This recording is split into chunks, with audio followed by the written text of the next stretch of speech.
Rasulullah SAW bersabda, "Thalathun man kunna fihi wajada halawatal iman," kata Rasulullah. Ada tiga perkara. Man kunna fihi wajada halawatal iman. Jika tiga-tiganya ada dalam diri seorang muslim, wajada halawatal iman, maka pasti dia akan mendapatkan manisnya iman. Allahu Akbar. Saya ulang lagi, Bu. Ada tiga perkara. Jika tiga perkara ini ada dalam diri seorang muslim, wajada halawatal iman, kata Rasulullah, maka dia akan mendapatkan manisnya iman. Nah, kalau ada pertanyaan, kapan iman kita baru merasakan manis? Ketika kita memiliki tiga hal. Ibu-ibu sekalian, kenapa selama ini dalam kita beriman kepada Allah dan Rasul-Nya, keimanan kita belum merasakan manisnya iman kita? Saya mau bertanya kepada ibu-ibu, apa sih tanda-tanda iman kita itu manis? Iya, di dalam beribadah kepada Allah terasa nikmat. Itu berarti manisnya iman kita. Nah, kata Rasulullah SAW, iman seorang itu tidak akan manis selama-lamanya. Dia tidak akan merasakan manisnya iman selama jika tiga hal ini tidak ada dalam diri dia.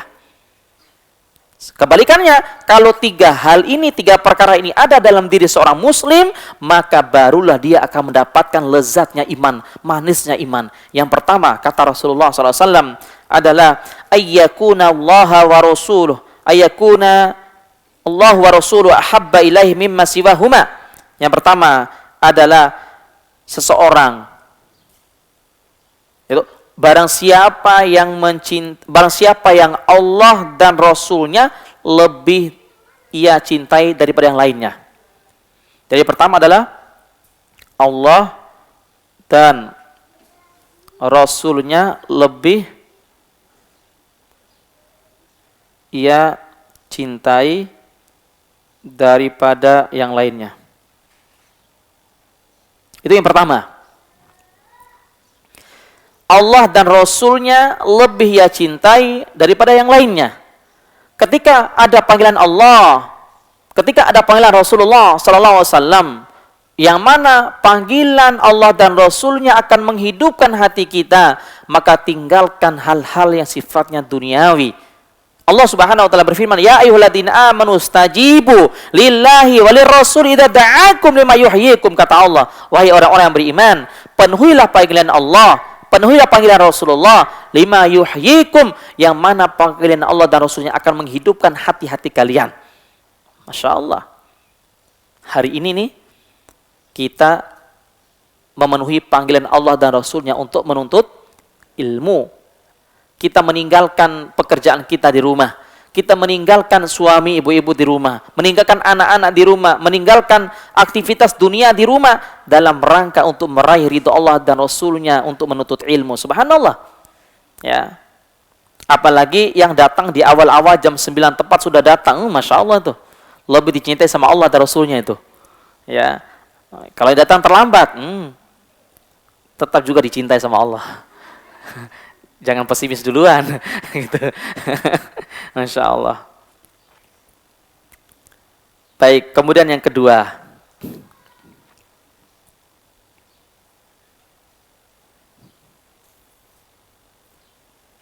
Ibu-ibu sekalian, pertanyaan saya, bisa nggak ya kita memilikinya yang pertama ini?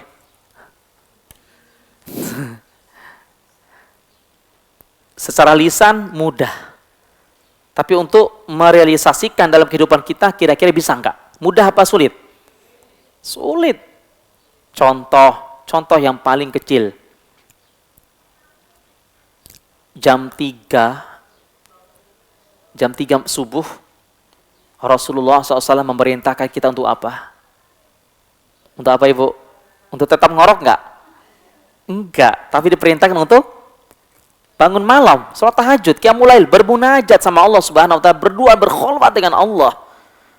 Kita sudah bangun ini, sudah bangun, masih di tempat duduk.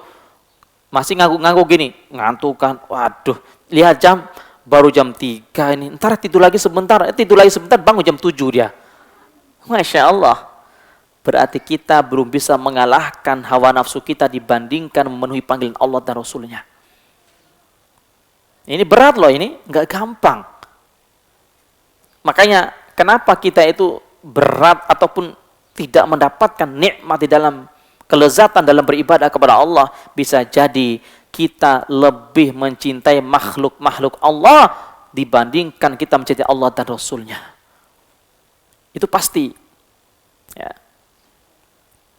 Kemudian yang kedua, kata Rasulullah SAW, wa yuhibbal mar'a la yuhibbuhu illallah.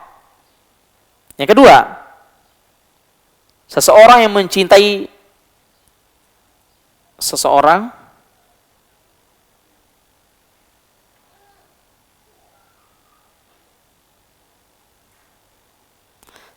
yang mencintai hamba, seorang yang mencintai hamba karena Allah. Jadi tidaklah dia mencintai saudaranya kecuali dia mencintainya karena Allah Subhanahu wa taala. Contoh orang yang mencintai saudara itu karena Allah kayak gimana Ibu contohnya? Kayak gimana Ibu contohnya? Mencintai seseorang karena Allah itu kayak gimana sih?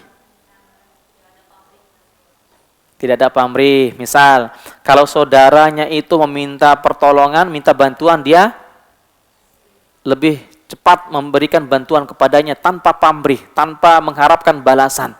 Karena dia benar-benar niatnya karena Allah Subhanahu wa taala. Ya. Ketika seorang itu saudaranya futur, kendor di dalam beribadah kepada Allah, maka dia datangin dia, "Afan ukhti, kok kemarin anti enggak ngaji ya?"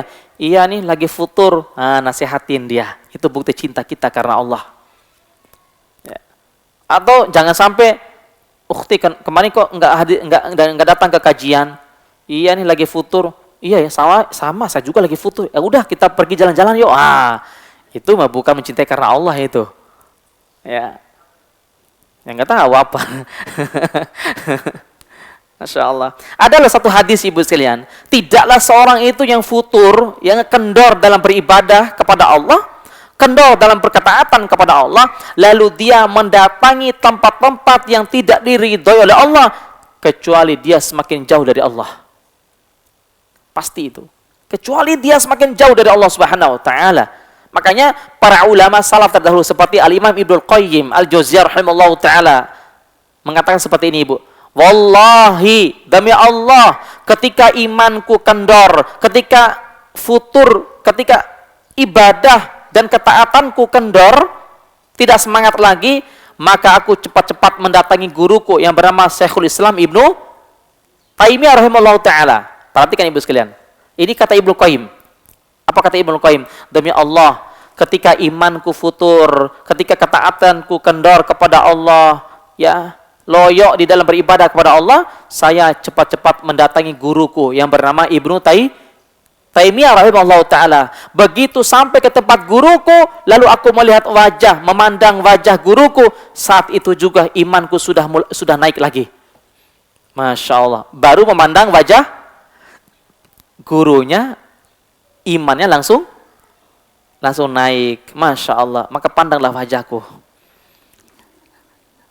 Tapi janganlah, bahaya. Jadi itu Ibu sekalian, itu Ibnu Qayyim loh. Datang ke rumah gurunya, "Assalamualaikum, hai guru." "Waalaikumsalam, siapa?" "Saya guru Ibnu Qayyim." Masya Allah. Begitu Ibnu Taimiyah mempersilahkan masuk, Ibnu Qayyim langsung melihat wajah gurunya Ibnu Taimiyah rahimahullah ta'ala, langsung saat itu juga imannya naik. Masya Allah. Belum mendapatkan nasihat, belum mendapatkan siraman rohani, baru melihat wajah gurunya, langsung apa? Naik keimanannya. Ini namanya apa? Mereka mencintai karena Allah Subhanahu wa ta'ala. Ya? Iya, benar. Makanya mencintai karena Allah itu sangat mempengaruhi iman kita. Beda kita kalau mencintai karena harta dia. Beda.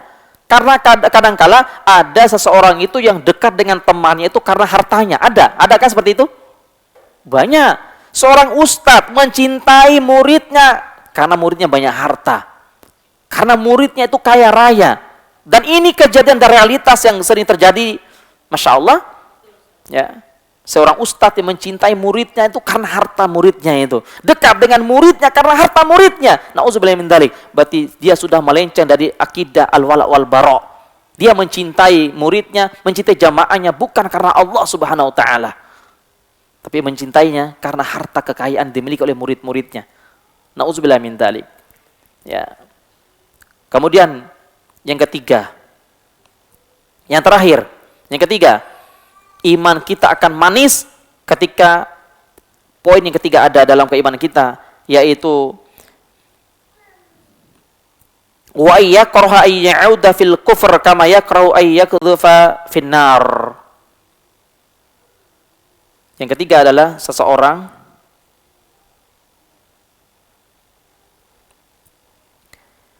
yang benci kembali kepada kekafiran. Seseorang yang benci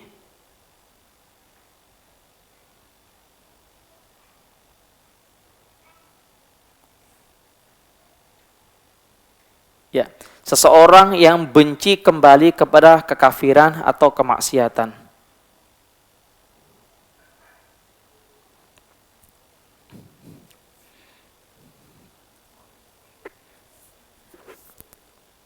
Nah, ini yang ketiga, Ibu. Jadi gini, kita di sini tidak seperti ini semuanya, Ibu. Pasti kita mendapatkan hidayah, menjemput hidayah Allah itu secara bertahap. Ibu-ibu, saya yakin dulunya itu nggak pakai jilbab seperti ini mungkin. Betul tidak? Ya, ada yang pakai jilbabnya seperti kelilit di lehernya, kayak mau kecil ke lehernya itu loh. Ada kan seperti itu? Iya kan? Kalau ditarik dari belakang udah pingsan dia itu.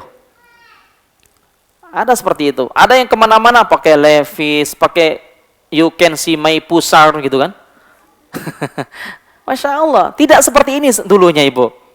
Tapi ketika Allah Subhanahu wa taala memberikan hidayah taufik, hidayah irsyad, hidayah sunnah kepada kita, lalu kita ingat-ingat kemaksiatan, kejahiliaan kita dulu, kita sangat membencinya. Ya Allah, hamba dulu pernah berbuat seperti ini, ya Allah. Jagalah hamba, ya Allah, jangan sampai hamba ikut lagi terjerumus ke dalam perbuatan yang pernah hamba lakukan dulu, ya Allah. Jagalah hamba, ya Allah. Tenangkan hati hamba di atas ketaatan kepadamu, ya Allah. Kita sangat membenci kalau kita kembali kepada kemaksiatan yang pernah kita lakukan dulunya. Itulah orang yang merasakan manisnya iman, Ibu sekalian. Ya. Jadi kalau kita masih coba-coba dengan kemaksiatan yang sama, kalau kita terjerumus ke dalam perbuatan maksiat yang sama yang pernah kita lakukan, berarti demi Allah kita belum merasakan manisnya iman kita. Belum. Sampai kapan? Sampai ada kebencian dalam hati kita bahwa kita tidak akan kembali lagi kepada kemaksiatan yang pernah kita lakukan. Inilah tiga perkara. Jika tiga ini terkumpul dalam diri kita, insya Allah kita akan mendapatkan manisnya apa? Iman kita, insya Allah ta'ala.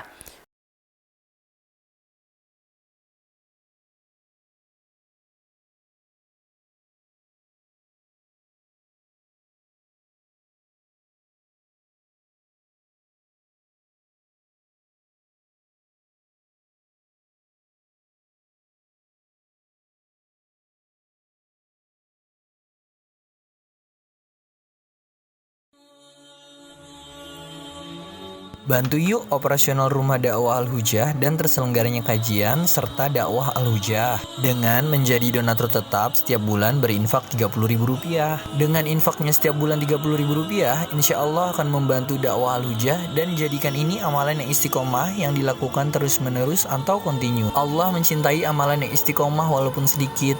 terus istiqomah setiap bulan, jangan berhenti. Karena Allah mencintai hambanya yang istiqomah. Dan insya Allah ini akan menjadi amal soleh jariah dengan menyebarnya ilmu yang bermanfaat. Yuk salurkan amalan istiqomahnya setiap tanggal 3 setiap bulannya melalui Bank Sentral Asia dengan nomor rekening 27660155554 atas nama Dedi Harveni, dan Mandiri Syariah dengan nomor rekening 71022862999 atas nama Dedi Harveni.